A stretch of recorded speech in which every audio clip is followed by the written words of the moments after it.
Welcome back to Snap That Shot Game Show Week 2 with your host for the night, Mr. Corey H. This week, let's dive into the world of shutter speed and light, where you are the photographer and the spotlight.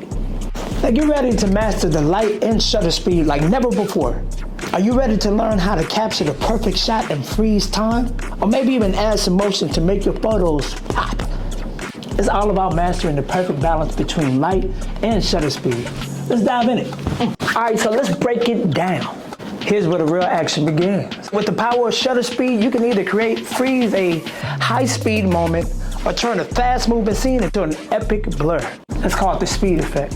How does shutter speed affect how much light hits your camera? Now, you'll have to choose wisely because this can make or break your shot. Now, here's the hands-on challenge.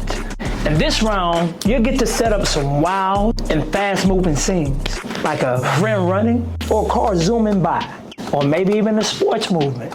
Adjust your shutter speed to freeze the action, or create a motion blur like a pro.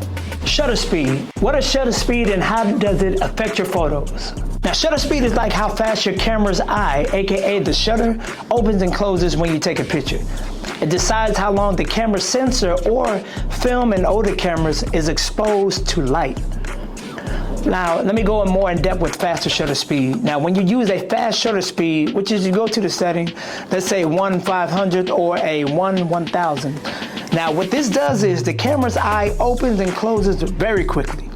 This is awesome for when you're trying to freeze an action shot like a soccer player. You know, you're catching them in a perfect moment, or a basketball player, dunking on your favorite, or maybe not your favorite player. But you'll get those moments when you increase that shutter speed. Now, let's say if you decrease it and you make it a slower shutter speed. Let's go in depth with that one. Now, with a slow shutter speed, like a 1/30th or 1 second, the camera's eye stays open longer. This is great for creating cool effects like motion blur. And for example, let's say if you take a picture of somebody running and it's on a slow shutter speed, you'll see the blur of that person in motion, making the picture feel like it's moving. That's kind of the difference between when you have a faster shutter speed, you're in an action moment, you take a picture and it's a sharp image. But when you have a slower shutter speed, that makes the picture look like it's moving, creating a motion blur. Like a cool effect. So those are different. So a small recap, freezing picture in motion, use a faster shutter speed. If you want that picture, that still to look like it has cool effects and it's blurry, it looks like it's moving, slower shutter speed.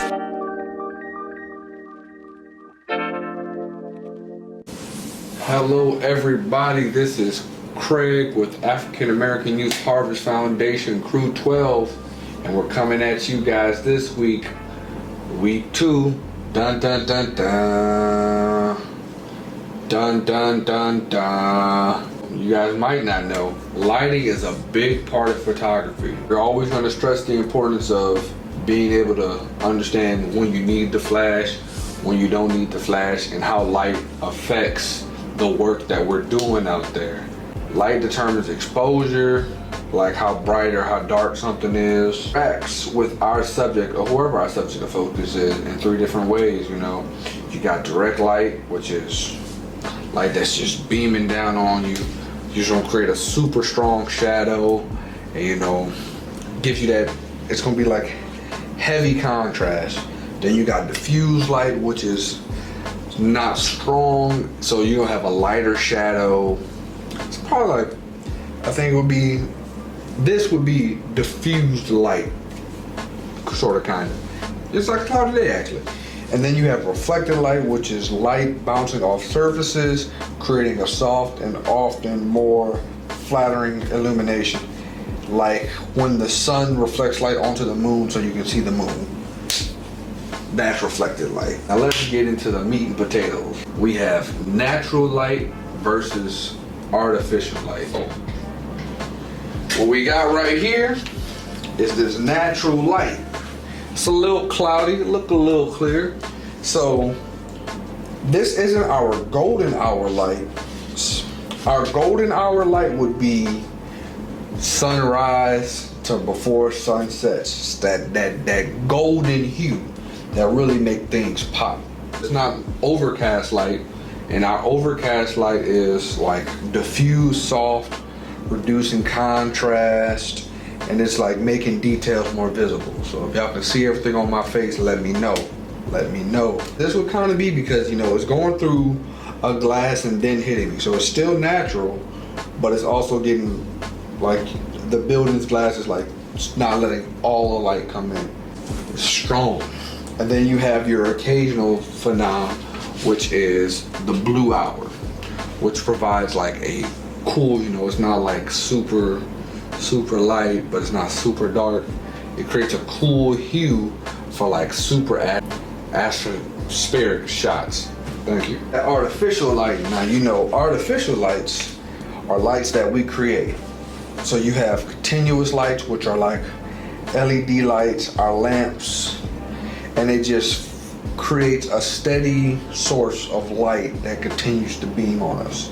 Versus fast flashlights and strobe lights, which is just hit you with that boom, just a quick burst. That's what a flash and strobe light is. Quick burst, often a tense light, and it's for like freezing motion and controlling the exposure that y'all see. And then you have modifiers. And modifiers are lights that help you shape artificial lights as natural light effects. So it would be as if I changed these lights to mimic it being outside and the sun is hitting me, to give you that real life outside exposure while being inside. Like when they're creating movies and they're recording at midnight and it's like it's supposed to be pitch black out there, but they have so many lights out there set up to mimic it being the first in the morning. You know, as soon as dawn, just sun coming over the horizon. That's what we're trying to get y'all to.